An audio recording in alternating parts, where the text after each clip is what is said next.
La marmite qui va encaisser vos enfants, qui va transformer votre semence et en faire une vie, doit être une marmite d'une certaine qualité. Ce ne sont pas tous les ventres qui doivent porter vos enfants à vous les hommes.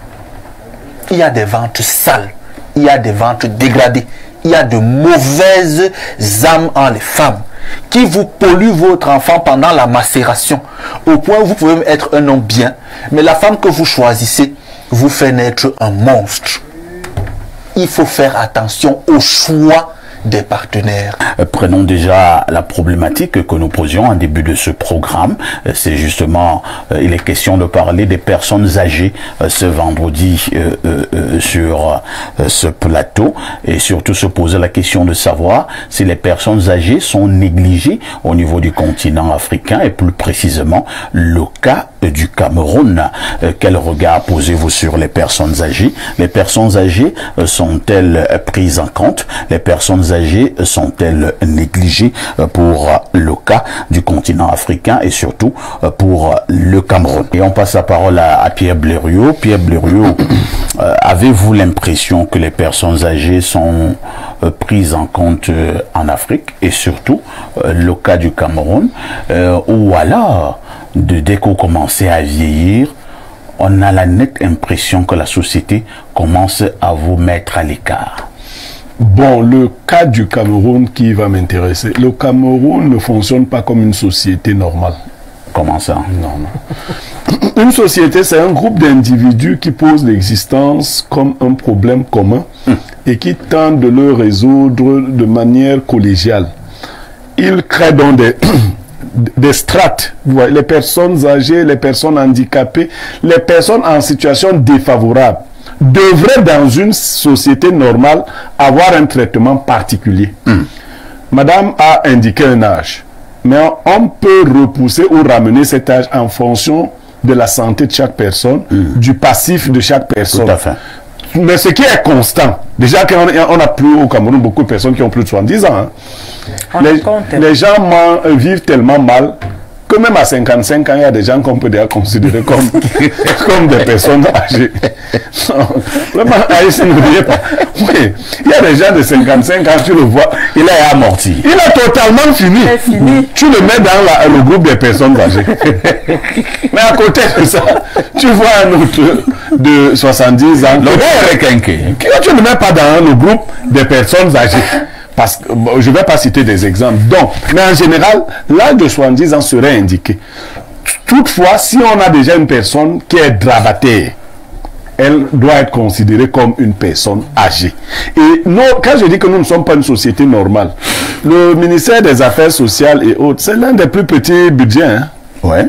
Nous ne sommes pas des gens normaux. Nous ne sommes pas des gens normaux. On n'a pas de structure. On a ce qu'on appelle, ce qu'elle faisait là en Europe, on appelle ça les assistants de vie. Les auxiliaires. Les auxiliaires. Et chez nous, c'est pas organisé. Ça fait on mélange la sorcellerie à tout. On devrait, c'est des métiers qui donnent de l'argent. Et vous avez parlé de 150 000. 50 000 au mois. Ça veut dire que même parmi les personnes âgées, il faut avoir les moyens pour se payer cela. Pour celles qui n'ont donc pas de moyens, l'État devrait mettre les accompagner. Les accompagner. Dans nos familles parfaites ici, et je dis ça aux parents, parce que moi j'aime... Il y a quelqu'un qui m'a rencontré dernièrement, il me dit, Niemek, tu as parlé des frères. Je ne faisais pas attention à mes frères.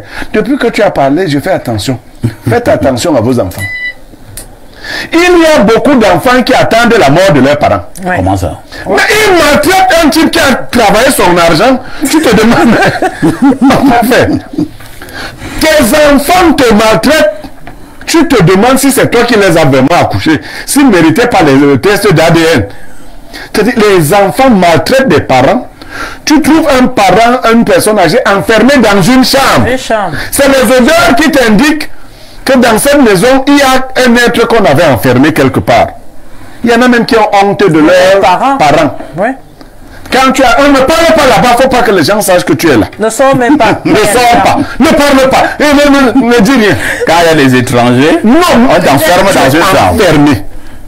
Je vous assure, quand vous êtes jeune, quand vous êtes homme, faites attention. Et quelquefois, nous avons fait de mauvais choix de partenaires. quand ce n'est pas votre partenaire beaucoup plus jeune qui décide de vous martyriser, quand les gens ne sont pas là, toi le vieux, si tu ne meurs pas, elle te cogne. Tu ne veux pas me laisser. Tu ne veux pas me laisser avec la pension. Tu vas utiliser toute ta pension. Incroyable. Donc, nous sommes une société anormale. Mais je dis, il faut faire attention parce que ce que nous infligeons à nos personnes, aux gens, peut nous revenir d'une manière ou d'une autre. Mais je dis, nous-mêmes, nous devons prendre des précautions. Moi, je ne fais même pas confiance à mes enfants. Je les surveille. Et il y a deux façons de surveiller vos enfants. Si vous avez les biens, il faut piéger vos biens de telle sorte que les enfants ne soient pas sûrs d'être vos successeurs, ne soient pas sûrs d'en jouir directement.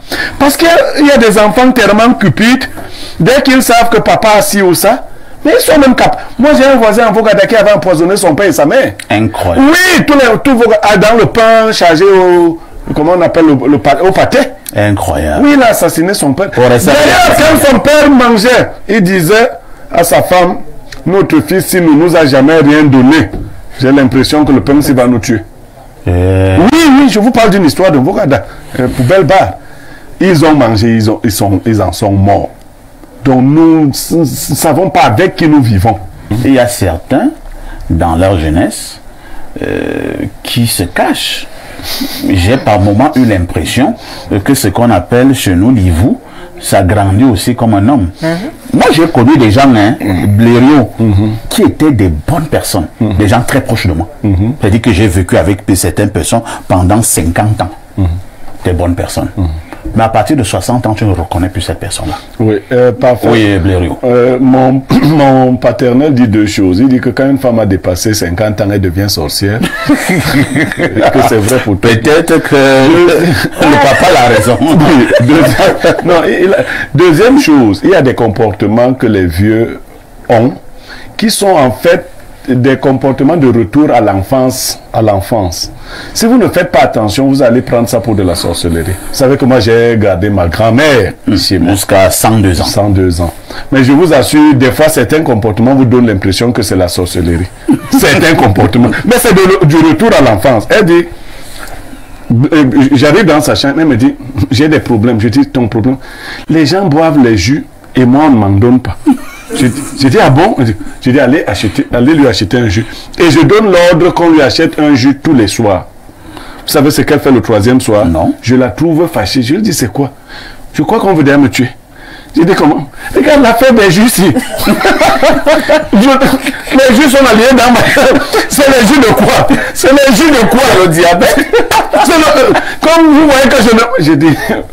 Donc, je vous dis, bon, pour ceux qui ont gardé les vieilles personnes, il faut beaucoup de patience. Oui, tout à fait. Beaucoup, parce que vraiment, vous ne les reconnaissez plus. Des fois, ils font des choses qui vous étonnent.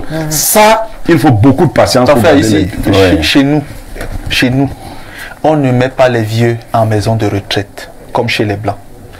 Chaque famille fera ce qu'elle voudra de ces vieilles personnes. Mais chez nous, la nuit et le jour sont imbriqués. Votre parent a été un jour sous le jour, il est aujourd'hui sous la nuit. On ne sépare pas le jour de la nuit. Lorsque quelqu'un vieillit, trouvez la force d'accompagner la personne vers la traversée. On ne se sépare pas des personnes qui, à un moment donné, vont partir et auront peut-être le devoir de veiller sur nous. Vous traitez mal les vieilles personnes. Quand elles vont partir, vous aurez des problèmes. Elles ne pourront même pas vous aider. Il faut tenter de garder le lien comme il l'a fait avec les vieilles personnes. Pour celles qui sont bonnes, parce qu'il y en a qui sont mauvaises, pour celles qui sont bonnes, une fois parties et une fois élevées, elles continuent de veiller sur vous. Parfois, chez nous, la vie est continue. Parfois, même ces vieux-là meurent et reviennent. Vous les traitez mal. Ils décèdent. Quand ils reviennent là, n'est à votre même famille, la torture qui vient, la souffrance qui donne que tu m'as torturé avant que je ne parte, non. Me voici.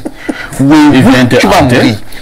Vous voyez, donc il faut faire attention. Il y a des choses à prendre en compte et voir les choses globalement. On aime trop voir le capitalisme, l'argent, tout ça. On oublie qu'il y a des choses beaucoup plus grandes et plus importantes à voir. J'ai connu une autre vieille personne, hein, pas très loin de ma famille maternelle. Il était un très grand sorcier réputé. Reconnu officiellement et ce n'était pas une vue de l'esprit et que les choses qu'il faisait et tout ça.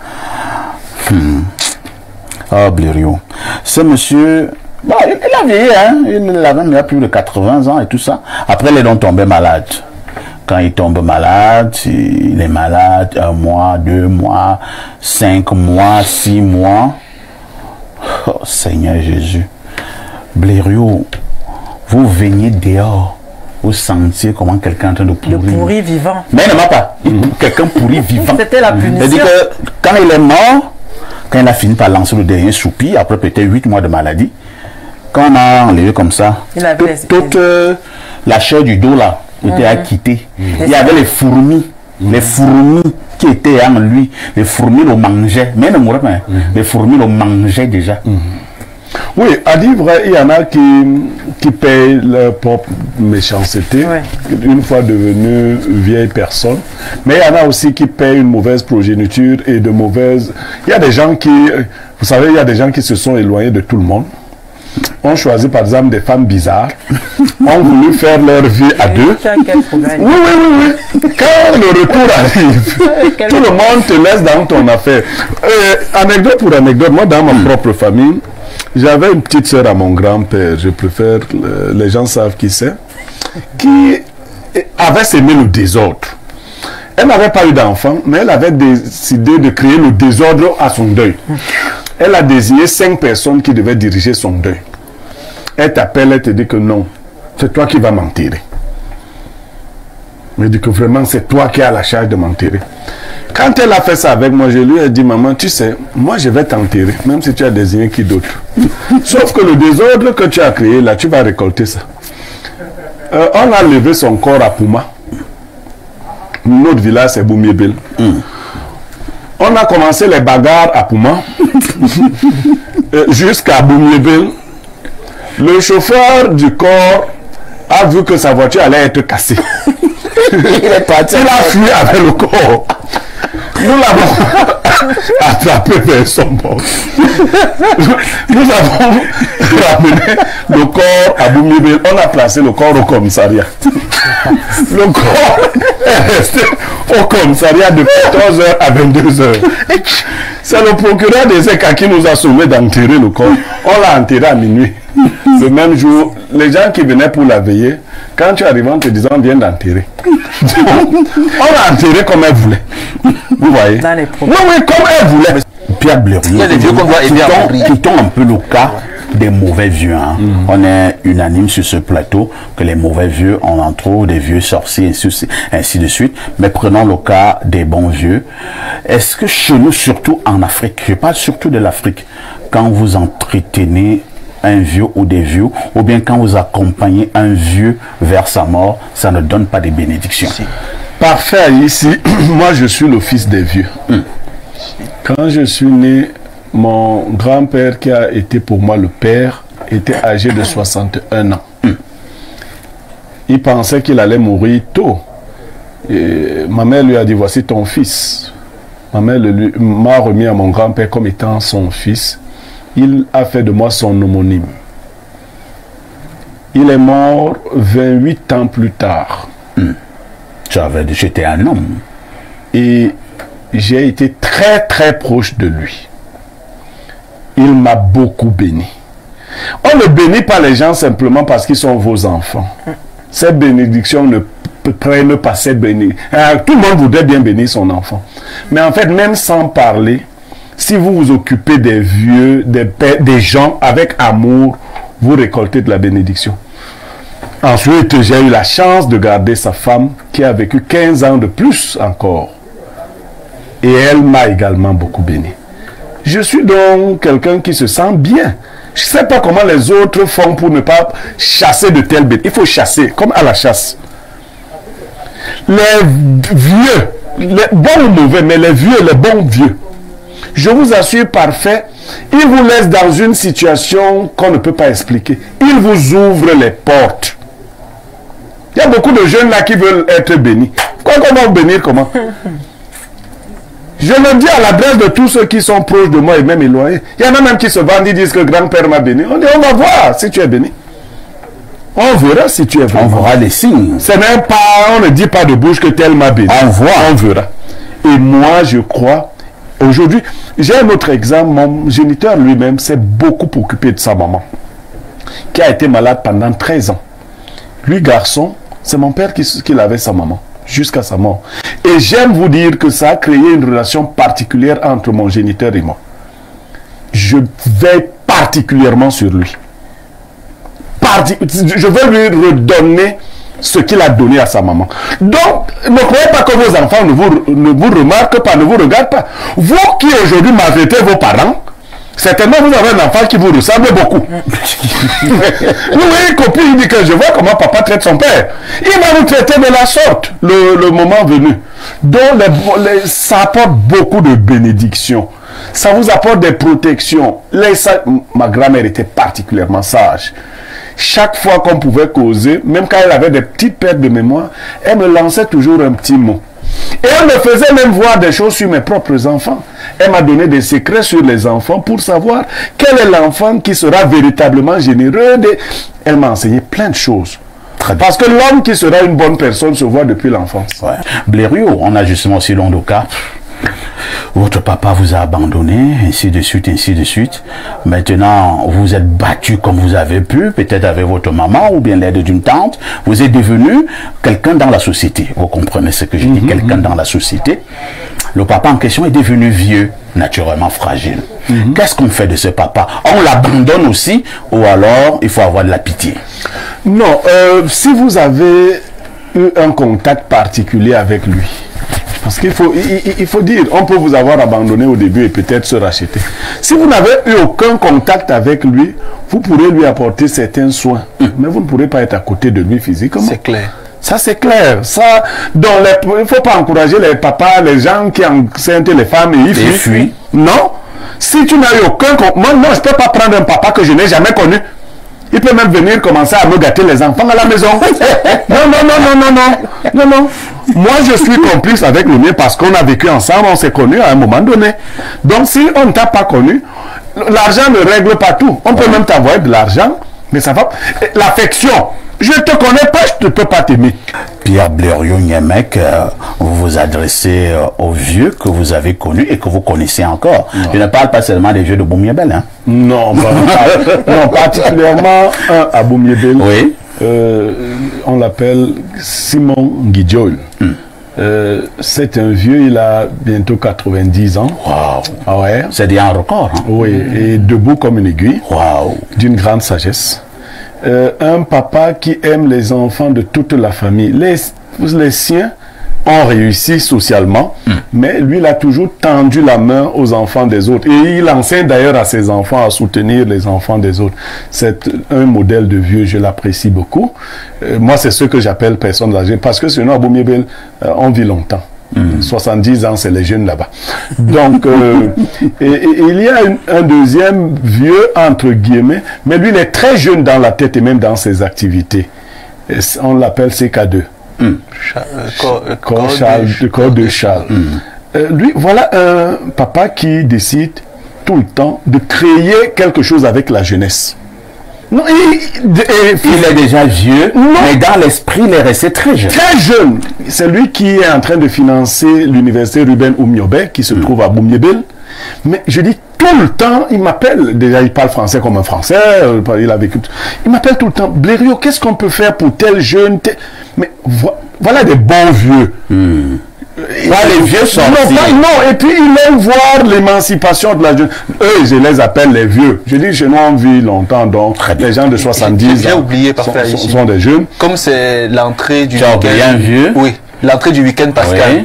On va faire une fleur à une personne âgée qui est pasteur. Le pasteur enlaté. Ne restez pas seulement au niveau des fleurs à la télé. Hein. Et vous dites que les vieux aiment boire le vin rouge, les vieux bantous. Bon, j'irai peut-être le voir en soirée, je ne sais pas.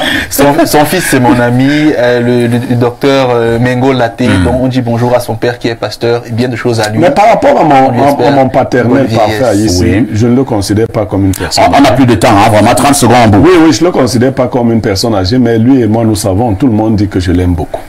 Et je peux le confirmer. C'est suffisant. Et vous ressemblez d'ailleurs beaucoup. C'est suffisant. Il t'a fait quand il avait encore du jus. Oui, et on m'a rapporté que ma maman et lui avaient cassé un lit. Le jour de ma grossesse, c'est un pied. Donc je ne sais pas dans quelle mesure c'est vrai. Mais bon. Merci à Jeanne Vonda qui est là ce matin. Merci à Bernardo Basson, merci à Pierre Blériot.